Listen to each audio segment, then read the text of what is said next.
Hello, buenas noches, buenas tardes, buenos dias, wherever you happen to be in the world. So glad that you joined me live today. Um, I know this time of year we're used to folks making content about like how to get the most out of Black Friday sales and spending for the holidays, but that's not what we're talking about today. As we talked about, was that 2 weeks ago, maybe? This year, we're celebrating our holidays with a focus on family and friends instead of consumerism. So, tonight, we're going to talk about what are some of the money moves you should be making right now as we get closer to the end of this year in order to put yourself in the best possible position for 2026. I know some of y'all are, still locked in. I think our conversation tonight fits really well with that. My name is Adelia Aborishade. I'm a financial educator and coach. Welcome to my channel.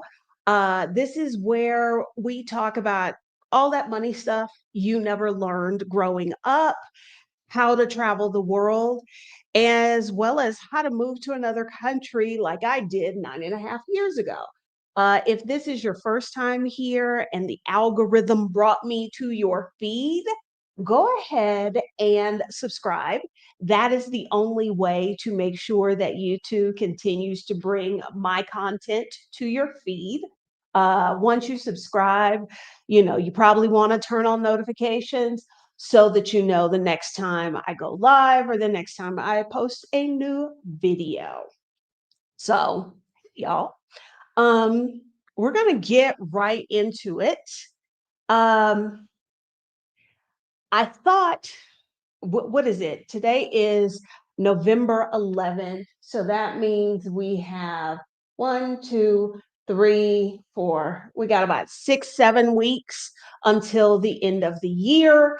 There are some things we need to be doing to get ourselves in good situation for 2026. I know a lot of times we don't think about like we think about new year money moves like, oh, in the new year, I'm going to do X, Y, and Z. Well, there's some things we could be doing right now. Probably the most pressing one, and probably also one of the most depressing things,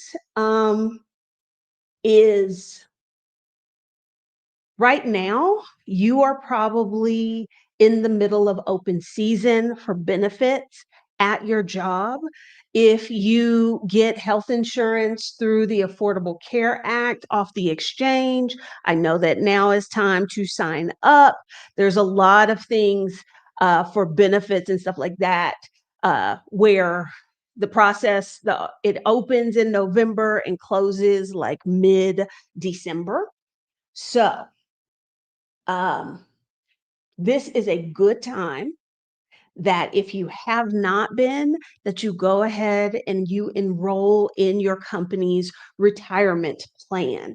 If you work for an organization that has a 401k, a 457, a 403b, now during open season is when you go ahead and you sign up for that and you tell them, yes, I'm interested in this. I want to participate. Um, this is a great time to find out about, is there an employer match? Um, if it's a 403b, those are typically offered by like educational institutions. So a lot of times us educators are not fortunate enough to get the employer match, but you never know. This is a great time to ask, to read through the printed materials they've given you or go through the portal where you sign up for those benefits. Um, but yes, if you're not already signed up for your employer retirement plan, this is the time to sign up for it. Uh, find out if there is an employer match. If there is, that is free money. and we do not leave free money on the table. So find out how much you have to contribute in order to get the free match from your employer. The other thing we should be doing right now, because it is open season, is assessing our health plan costs.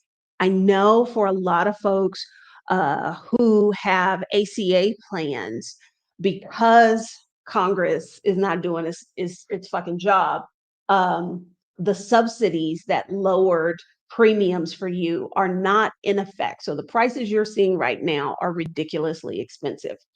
One way to possibly deal with that, this is a good time to assess your health, your family's health. How did y'all use your insurance previously?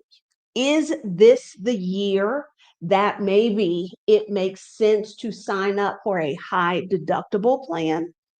I've seen several creators putting out content where they're comparing the price of a high deductible health insurance plan. So it generally, in plans like that, the premiums will be lower because you have a higher deductible. And if you're fairly healthy, if you hardly ever go to the doctor, this might be a great plan for you, because one, the money that you pay in premiums, you never get that back. So if going with a high deductible plan lowers your premium, that makes healthcare more affordable in this moment right now. But when you look at what the deductible is, compare that to, let's say, the plan you were going to probably sign up. What is the premiums? Is there a deductible on that? Add it up. You may come out cheaper. And then there is the added bonus of, if you qualify for a high deductible insurance plan, that you can contribute to a health savings account. That allows you to put money aside pre-tax that can be invested, that can grow tax deferred.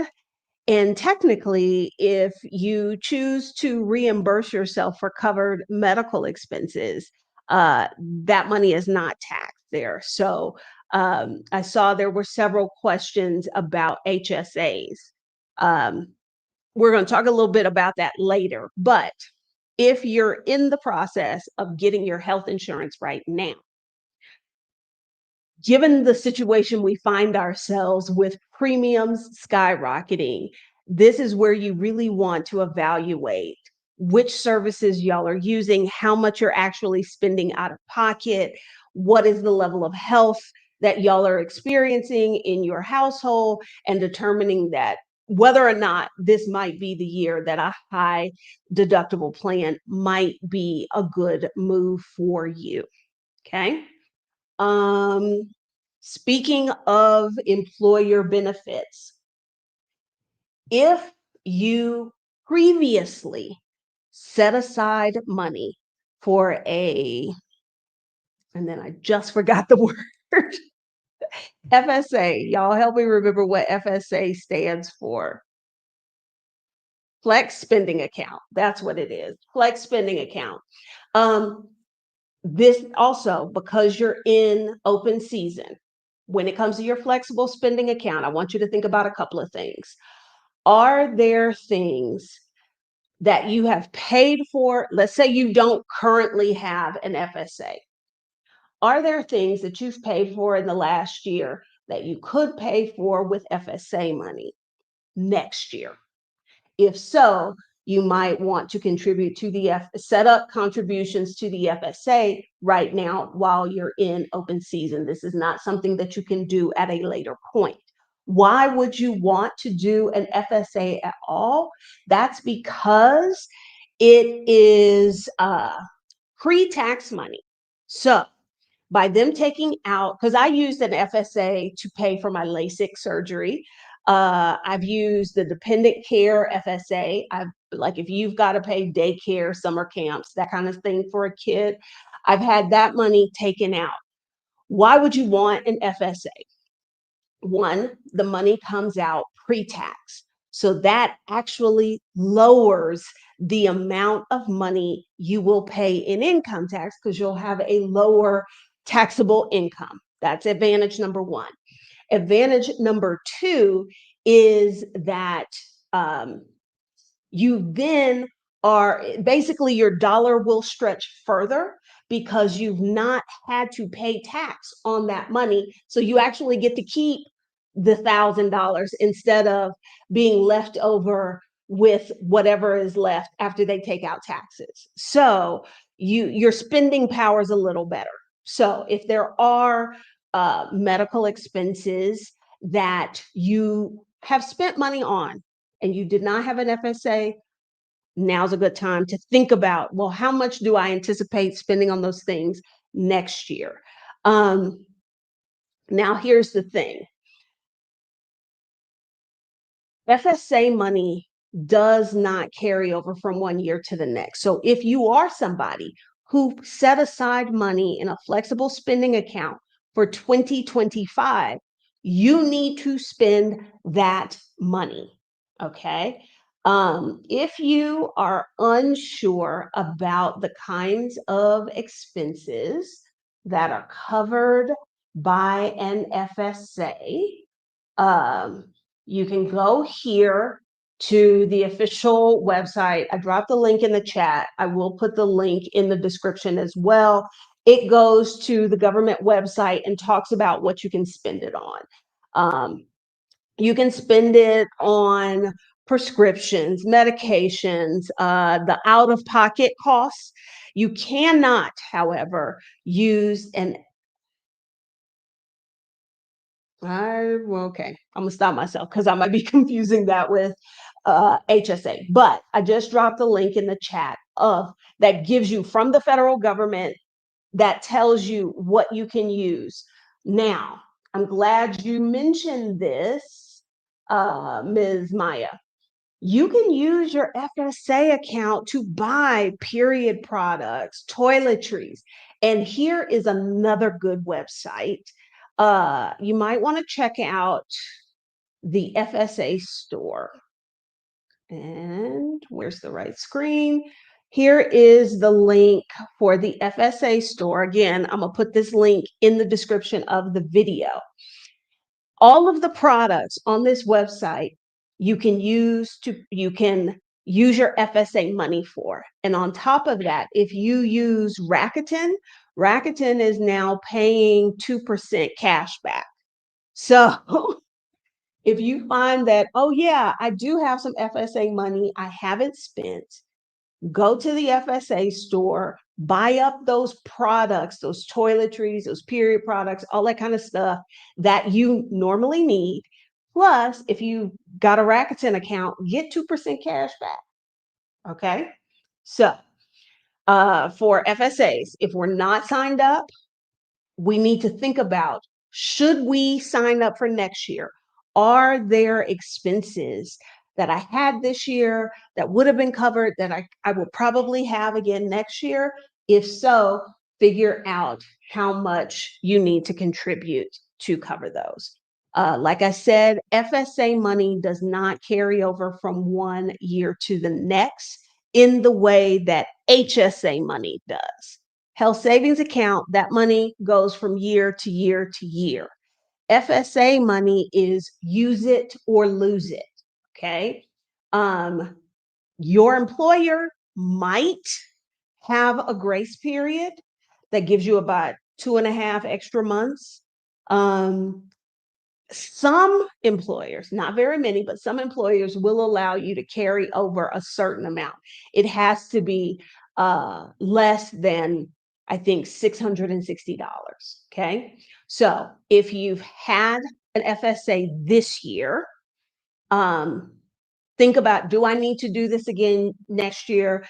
Did I put the right amount in? Like, did I spend more? So I should put more money in for 2026? Or did you really have a problem spending what you did contribute, and maybe you need to lower your contributions? But again, I will point you to the I can't talk. FSAFeds.gov/support/eligible expenses. Go there and get an idea of the kinds of things that can be covered in an FSA. Because setting that money aside pre-tax will, like I said, benefit you by lowering your taxable income, but also it'll let your dollars stretch further because you got to keep more of your money in the first place and use it toward those covered expenses. Okay. So we've talked about open season for benefits at your job. That includes things like 401ks, 403bs, 457s, healthcare plans, FSAs. All right. Now, another money move you should be making right now is figuring out, have you maxed out contributions to your existing retirement vehicles? So if you were already signed up for your company's 401k, 403b, 457, find out how much you've contributed so far. The contribution limit for this year, 2025, is $23,500.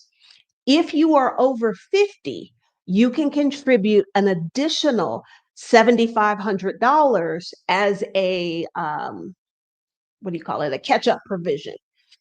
So now everybody is not going to be in a position to do this, but we're at the end of the year. One would think that most of your biggest expenses have come and gone, and you may not be aware. You may not have even thought about it. And now you have the opportunity to max out your employer plan. And again, the employer plan, like a 401k, a 403b, a 457, if you are a federal employee, that's your TSP. Every dollar you put in that employer plan, remember, reduces your current taxable income.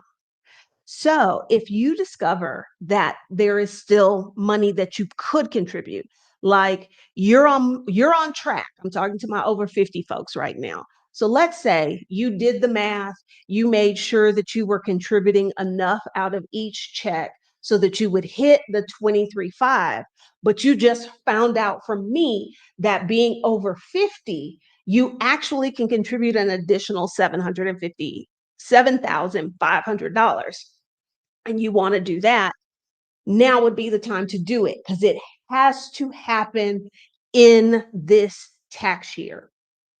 Okay. With your employer plans, that is true. Technically, with an IRA or even an HSA, you can continue to contribute for 2025 up until tax day 2026. Okay. Either way on that. Just coming back to make sure I didn't miss a comment. Okay. So, one of the things I want you to do is figure out, if I'm already signed up, have I contributed as much as I can this year to my employer plan? Uh, if you have an IRA, remember that the max on it is $7,000. But if you are over 50, you can contribute an additional $1,000. We talked about the fact that HSAs and IRAs, you can continue to contribute for this tax year up until tax day in April. So you might have to do a little bit of math, and it's like, okay, I have not contributed anything to my IRA. So how much do I need to put into that account between now and April 15th so that I can hit my max contribution? Okay. Um, Something else that is very much tied to the calendar year, in the same way that contributing to your employer's 401k plan is, is if you are somebody who needs to do a Roth conversion. Now, we've talked a little bit about this on this channel before. We know that a traditional IRA, a traditional 401k, you are contributing pre-tax money that eventually Uncle Sam is going to make you use so that you can pay him income taxes. One way that people work around that is they take money from those pre-tax accounts and they do a conversion to a Roth account.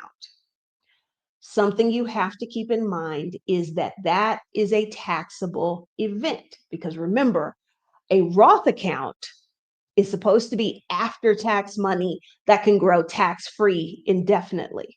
Uncle Sam is not going to let you get away with not giving him his taxes.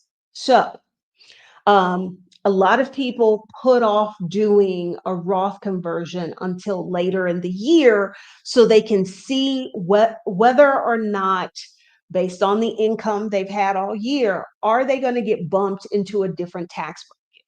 Because if you are considering doing a Roth conversion, you need to think about what your total income has been for the year, and when you whatever amount you convert, will that push you into a higher tax bracket? People tend to like to do their Roth conversions in a year where they have had lower income. I hope that makes sense. So everybody is not going to do a Roth conversion, but one reason you might consider it is you want to take advantage of the tax-free growth that Roth accounts give. If you are considering retiring early, which we've talked about on this channel before, Roth contributions, because they are after tax, doesn't have the same rules about when you can withdraw it, needing to be 59 and a half, otherwise having to pay a 10% penalty. So Roth conversions could be part of your early retirement strategy, or it could be part of, I just want to pay less taxes down the line. Either way, if a Roth conversion is something you have thought about, it has to happen within this tax year. So if there is money that you want to take from your 401k and convert that into a Roth contribution, it needs to happen in this tax year before the end of the year. This is not something that you can carry over into next year. If you do it in 2026, it will impact your 2026 taxes. Okay. What else is on my list? Okay. Let's say you're somebody who, I'm talking to a very specific group right now. Let's say you're somebody who turned 73 this year. You're already retired, you're getting your Social Security, maybe you had a couple of pensions here and there, and you're thinking about like, oh, I could spend down some of my that money I had in that 401k.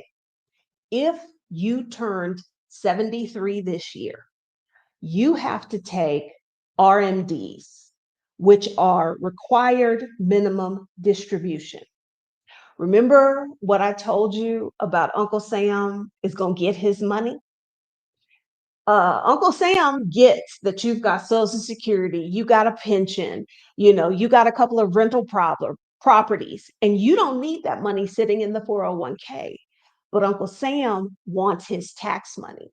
So he is going to require you to take a minimum amount of distribution, whether you need it or not, so that he can start collecting taxes on it. A lot of us, when we retire, we don't have as many options. And so RMDs is something we never run into. But if you just turned 73 this year, you may not have realized that you are probably on the hook for RMDs. So that would be something to look at when you go into your broker, or you go into wherever your 401k is. You can look at that and see, and they should have an RMD calculator because it's going to be based on your age. There's some actuary tables where they're basically like, you got to take out at minimum this amount for the rest of your life so that we can get our tax money. Again, that's a very niche money move, but there may be somebody out there watching this who didn't know that they needed to think about that. All right. We also want to start gathering documents. If you have an HSA, so we talked about health savings accounts. One, in order to open an HSA, you must have a high deductible health insurance plan. If you do not, you cannot open an HSA. Those two things go together. We talked about, why would you want to open an HSA? One, the money comes out of your check pre-tax, so you lower your taxable income right now. Two, you get to put money aside to pay that high deductible if you ever need to, access medical care.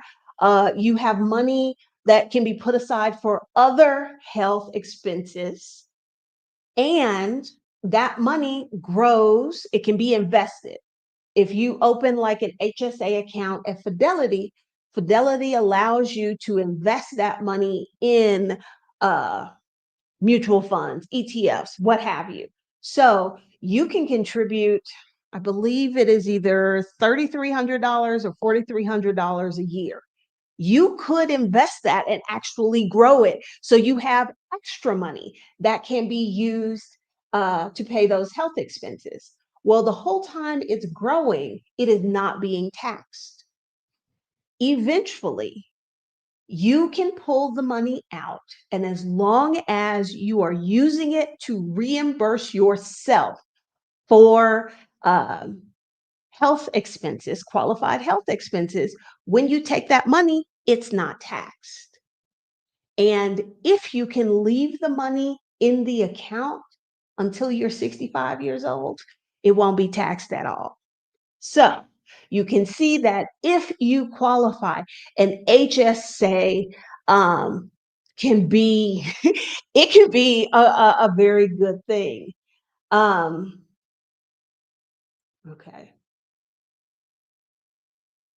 Here's the thing about the HSA. You reimburse yourself when you pay out of pocket, but there is no time limit to when you reimburse yourself. So let's say this year you had to get some dental work done. Technically, you had the cash, but that money in your HSA could go for this. But instead of reimbursing yourself this year in 2025, you invest that money, you grow it, it increases 10%, the average return that the US stock market gives. And then you reimburse yourself 5 years from now, 10 years from now. You have enough to cover the dental expenses, but you've invested the money, it's grown, you've got additional money that you can spend on other expenses. So, what you should be doing right now, if you have an HSA, have you been collecting your receipts? Because that's what you're going to need to do whenever you decide to reimburse yourself for those healthcare expenses. You will need to show proof. Think about the receipt paper now, how in 2 weeks it kind of wears away. So you need to make sure you've got photographs, you've got digitized versions. So let's work on our paperwork. If we've had qualified health expenses this year, we want to make sure we've got the proper documentation so that we can use in the future to reimburse ourselves from our HSA. If you had qualified educational expenses and you are pulling money from a 529 plan to pay for somebody's education, make sure you have those receipts. If you haven't gotten those receipts, request those receipts. Other documents you should be gathering, start thinking about the stuff you need for your taxes, like charitable donations. Because of the situation, the federal government has put so many people, there's a lot of folks who don't know where their next meal is coming from. And if you choose to make a donation to a food bank, right now, you can get a break on your 2025 taxes. Okay. But again, it's got to be, if you're going to make a charitable donation to whatever charity that you want to, but food banks are a great one. It has to be done before the end of 2025. Make sure that you get a receipt, because you will need to be able to justify whatever you put on your tax return. And then I like to remind people to go back through their email inbox, because something I do, like I give money to Donors Choose, which buys supplies for special projects that teachers do in their classroom. And every time I make a donation to Donors Choose, they send me an email. I just leave those emails in my inbox, because I'm like, oh, I'll deal with that when I do my taxes. Go ahead and go through your email inbox and pull those things together, okay? So that you have them. Um, yes, we want to gather our documents. The next thing on our list is, well, okay, hold on, because they're okay. So good to know I'm not alone. This is why I love the search feature in my email inbox, that I can search and then it brings up all of the emails from there, because I'm filing is not my strong suit, but it will make your life so much easier come 2026 as you get ready to do your taxes, if you've already started to gather those documents together. All right. Okay, so I think we covered HSAs. If you qualify, I think it is a great option. But here's the thing: you have to be realistic about yours and your family's current situation with how y'all are using your health care. If you're someone with a chronic disease, I don't know that this makes sense for you to get a high deductible insurance plan. If you are somebody who is often ill, this does not make sense. Okay. What I don't want is somebody who wants those financial benefits to put themselves on a high deductible plan when it really does not make sense given their health issues. Um, we had another, well, this was a comment. HSA is always better versus FSA because you can keep it longer than a year if you don't use it all. True.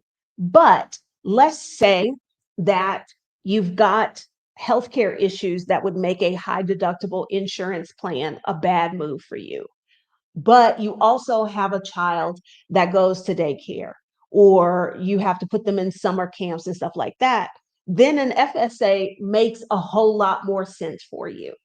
So you got to really evaluate your situation and what are the expenses you've had previously. Do you expect those expenses again the next year, before you can judge what makes the most sense for you? Um, okay, we had a question here. RE Roth conversion, leaving my job for career break in July 2026, will only have worked 6 months next year. Does a Roth conversion make sense? It could, quite possibly. because you will only have earned what, like half of what you normally do. So the taxes that you would pay on the amount that you convert for the Roth account should be significantly lower than what you typically pay. So yeah, that's probably a really good time to do a conversion. Okay. I think this question is referring to the employer match on a 401k, a 403b, 457. Is the matched amount still mine? Um, yes, but every employer is different.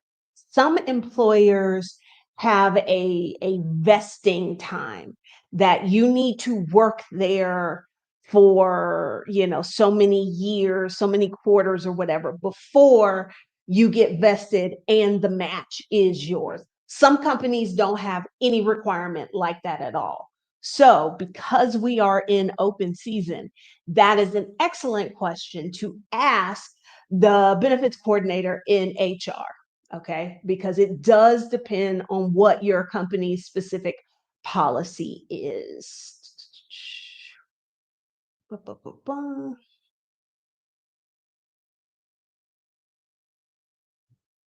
Um, Post-retirement, but pre-Medicare, can you get a high deductible health care plan to qualify for an HSA? Or is it job related? Um, I do not believe it is job related. I do not believe that, but this is not my area of expertise. So you can go, the IRS has, if you Google IRS, HSA, high deductible plan, minus AI, because we always put minus AI on our Google search so we don't get that AI slop. Um, it should take you to the specific IRS document that lines out the requirements, but I do not believe it is job specific. But I am glad that you brought up Medicare because you cannot use, there's a, there is a rule about Medicare, like which premiums you can't use that HSA to cover for. But find the IRS document that discusses that, and that will give you the official information on that. Uh, okay. Um,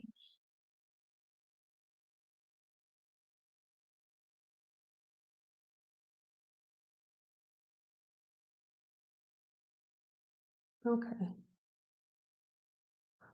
Okay. I feel you on this.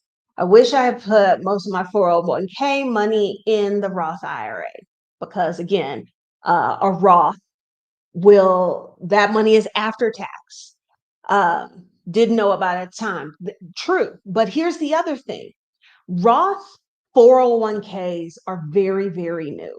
So if you had the choice between, I can put damn near $20,000 aside pre-tax if I go through my 401k, or because at the time the limit was like $6,000 on an IRA, you could save a much larger amount by using your employer plan.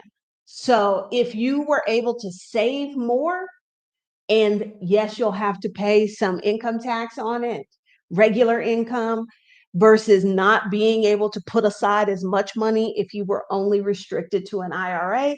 I don't know that I would beat myself up about it. Okay. All right. All right. So we talked about paperwork. Um, the other thing that you should be doing at this point, remember back in January, you probably had some financial goals about, you were going to create your O shit fund. You were going to pay down some of those credit cards. You were going to start contributing money more money to your taxable brokerage account, now is a good time to revisit those financial goals to see where are you and is there something you can do toward those goals before the end of the year? Because there's no reason we have to wait until January. So if there was something you said you would pay off, something you said you would start saving for, check in with yourself, check in with those goals that you set back in January, or maybe you revisited those goals 6 months ago. Now is a great time to revisit them. Did you request your free credit reports in 2025? Remember that everybody is entitled to a free credit report from each of the 3 credit reporting bureaus. Did you request yours this year? And don't tell me, oh, well, girl, I did it last year. I don't need to do it again this year. Yes, you do. Did you forget about all of the data breaches we had? Did you forget about Doge stealing all of our data from the federal government? Okay. You need to check your credit report. That is something that you should be doing every year. It does not cost you a thing. By federal law, you are entitled to request a free credit report, one of them every year. There are 3 credit reporting agencies, and you can request one from each of them. There will be a link in the description of the video so that you can do that. Because nobody's going to look out for you and false information being on your credit, things like that, except you. We all we got. Okay. So what else is on the list? Okay. Da, da, da, da. Okay. So the next few things on my list kind of do with investing accounts, particularly your taxable brokerage account. You know, we've talked about your employer plan.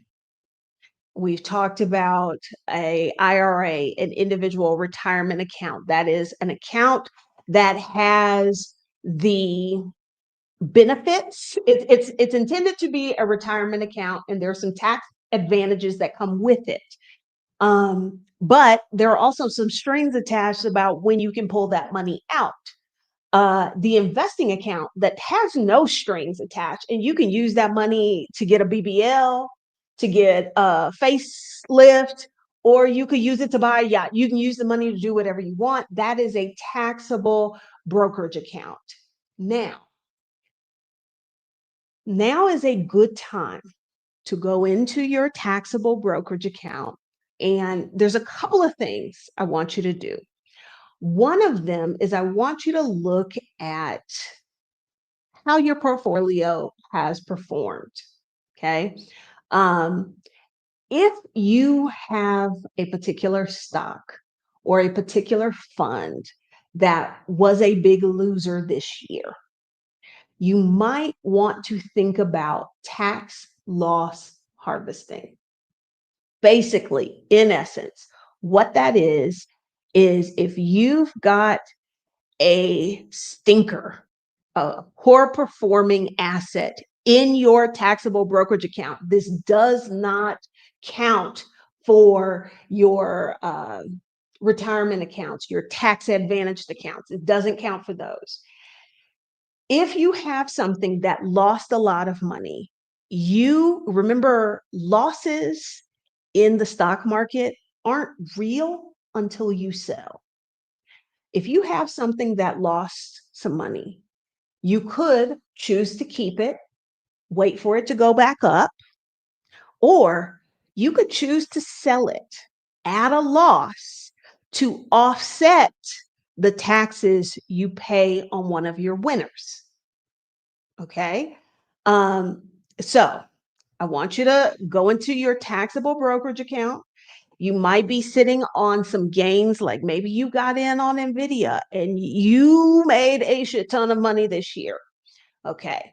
Um, Look to see if you've got anything that you are able to sell at a loss. That means it is currently worth less than you bought it for.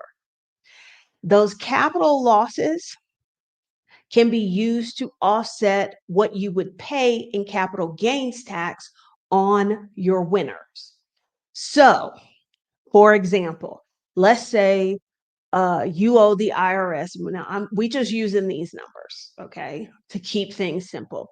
So, say because of your your really successful stock portfolio, you owe $10,000 from selling stocks that went up in value. Okay. If you could offset that with losses, then you owe no tax. Okay. You're allowed to use up to $3,000 in capital losses to offset your ordinary income. So even if you didn't make a lot of money in your stock portfolio this year, but you did have something that was a loser, it might be worthwhile to sell it and harvest uh, those losses. That's not going to be something for everybody. Okay. But again, kind of like RMDs, there might be somebody who fits that particular situation. But this is the time of year that you look at that. Looking at it in January isn't going to do you any good for your 2025 taxes. The other thing that I want you to do when you go into your investing account, and this is not just the taxable brokerage account, but this is all of them. I want you to look at your asset allocation. I want you to look at how your portfolio has performed. Look at what portion is of the value of your portfolio is in stocks versus bonds versus cash. And ask yourself, is that the asset allocation you want? Because you might need to do some rebalancing. I think you should rebalance your portfolio once a year, maybe twice a year, but I would not tinker with it more than once every 6 months. And so, as we're getting to the end of the year, this might be a good time to do some tinkering. Um, Something else investment related that you might want to think about, and again, this is not going to be everybody. Um, some people prefer to front load their investing. So they can contribute $7,000 to an IRA. Uh, as a teacher, I never had $7,000 cash. So I would take my calculator and I would figure out if I need to max, because always wanted to max out my IRA. I would take that $7,000 and I would divide it by 12, and that would tell me if I contributed $583.33 every month, by the end of the year, I would max out my IRA. Well, some of y'all make more money than I did, and you do have 7 grand sitting around. Do you want to just go ahead and front load your account? Is there, as you look, as we are here in November and December of 2025, does the idea of knocking that uh, investment contribution out at the beginning of 2026, if that is very interesting to you, that's something that you want to do, okay, look at where your money is now. Can you see where you are going to pull that money for that front loaded contribution? Start moving things around so that when January 1st comes around, you're like, bam, I'm going to make my deposit into my Roth, buy more of my existing funds, and I'm done. Okay. Again, Everybody is not going to be in that situation. I never was. I was making monthly actually biweekly contributions, because I would take that $583 and then I would divide it by the number of paychecks and figure out, okay, $292, 291.50, whatever. And that's how much I would contribute.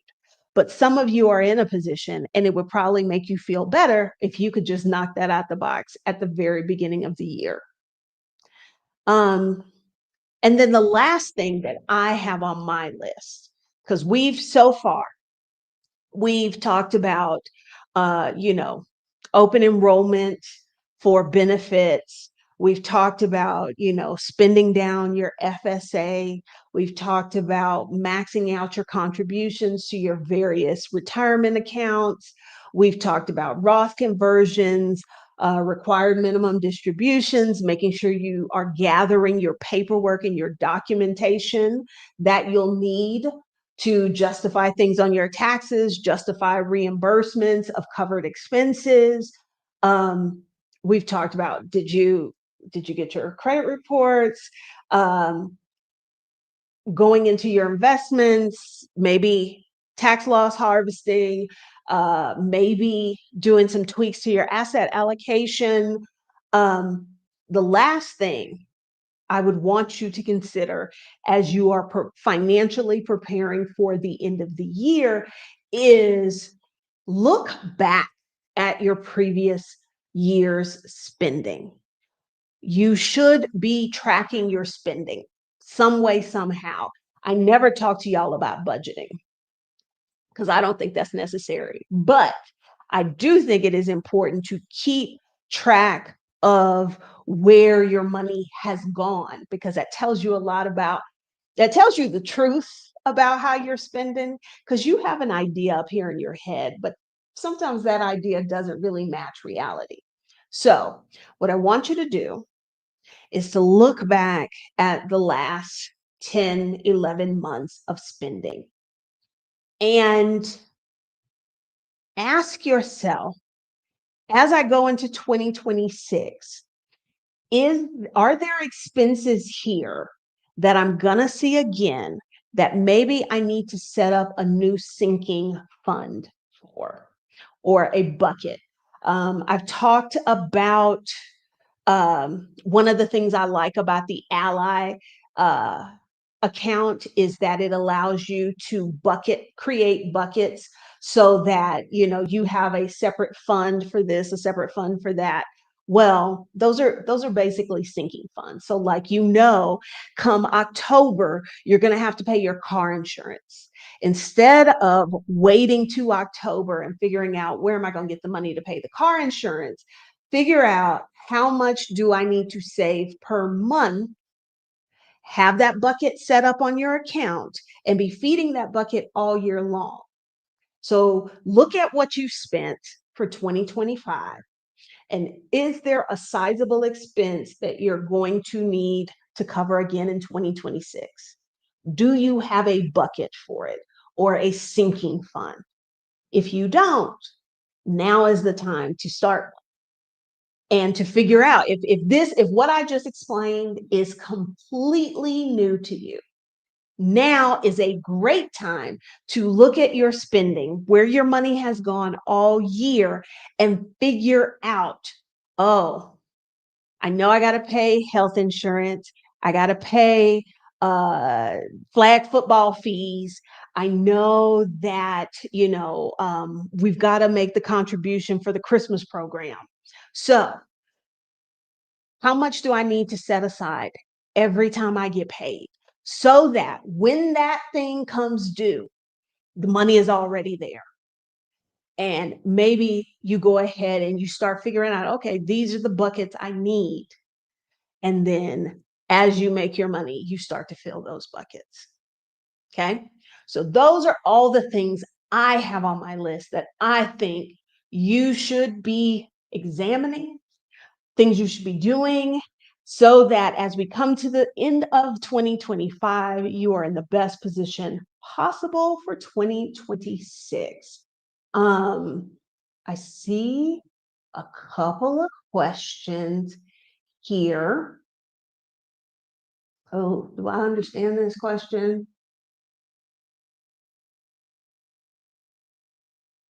Oh, okay. I think this question is about tax loss harvesting. Again, not my area of expertise, but it has to be a loss in terms of what you paid for it. Now, you're saying that the fund has losses, but still show a slight profit. So it's down today, but it's still worth more than you paid. Then no, that does not work for tax loss harvesting. Okay. Um, and here's the other thing. You can have losses. You don't have to do tax loss harvesting. It's got to make sense in the larger context of what are the possible taxes you maybe have to pay Uncle Sam this year. Um, and there's also the hassle. Like some people will try to sell something and then to take advantage of the loss and then buy back the exact same thing. You can't do that because I believe that's called the wash rule. So y'all know my philosophy is do what is easiest. And sometimes what's easiest is to just leave shit alone. But if there is still a profit, that means it is worth more than when you bought it, then no, you don't have a loss. Um, okay. Would now be a good time to make CD and bond assessments? Yeah, you need to, particularly if you've got like bonds, individual bonds that have a maturity date on them. Um, with your CDs, you might want to look at where you are in your CD ladder, like how much is going to come is about to become available again. What are rates doing right now? Because just because you've had the money in a CD doesn't mean that's still the best place to put it. Compare the CD interest rates to what high yield savings accounts are paying and determine which one might make the most sense for you at that given time. All right. Okay. So, if you are watching this on the replay, say hey in the comments. Like I said, I'm going to add those links to the description. If there's something y'all think I forgot, please let me know in the comments. And then I will see y'all this time next week. I will be in Brazil. And as of now, it is my plan to go live from Brazil. Don't know what we're going to talk about just yet, but as of right now, a week from today, I should be coming to y'all live from Sao Paulo, Brazil. All right. Y'all take care, and I'll talk to you later.